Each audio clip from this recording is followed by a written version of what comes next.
пытается шантажировать.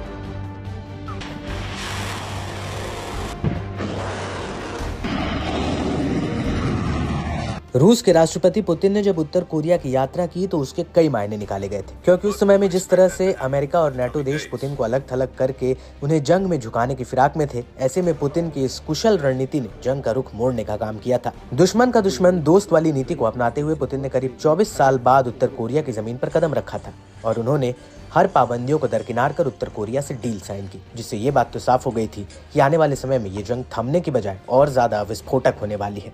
इस बात का अंदेशा इस बात से लगाया जा सकता है कि जब यूक्रेन पश्चिमी देशों द्वारा दिए गए लंबी दूरी के मिसाइलों का प्रयोग कर रहा है, तब रूस भी उसे माकूल जवाब दे रहा है। और अब इसी से जुड़ी एक रिपोर्ट का खुलासा शोधकर्ताओं ने किया है, जिसमें सैटेलाइट इमेज के आधार पर यह बताया गया कि उत्तर कोरिया एक प्रमुख हथियार बनाने के परिसर को बढ़ा रहा है, जो यूक्रेन में रूस द्वारा इस्तेमाल की जाने वाली एक प्रकार की कम दूरी की मिसाइल को असेंबल करता है। इस फैसिलिटी को फरवरी 11 प्लांट के नाम से जाना जा रहा है।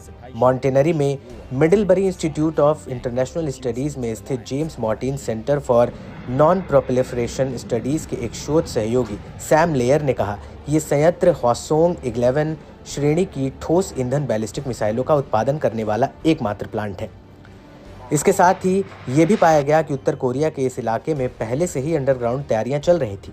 ये सोचने वाली बात है कि क्या किम और पुतिन की जोड़ी अब तीसरे विश्व युद्ध का आगाज होगी। दुनिया भर में वाकई में टेंशन हाई है।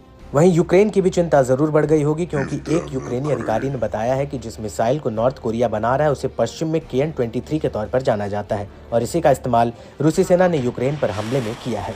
लेकिन मॉस्को और प्योंगयांग दोनों ने इस बात से इनकार किया है कि उत्तर कोरिया ने यूक्रेन के खिलाफ इस्तेमाल करने के लिए रूस को हथियार दिए हैं। और अभी तक तो ना ही रूस और ना ही नॉर्थ कोरिया की तरफ से ऐसा कोई बयान साझा किया गया है। लेकिन जब पुतिन और किम की मुलाकात हुई थी तो दोनों ने ही एक दूसरे के साथ खड़े रहने की बात जरूर कही थी। और इसी कड़ी में उत्तर कोरिया ने रूस की मदद के लिए कुर्स्क में अपने 10,000 सैनिकों को भी भेजा था, जो कि यूक्रेनी सेना के साथ जंग में लोहा ले रहे थे।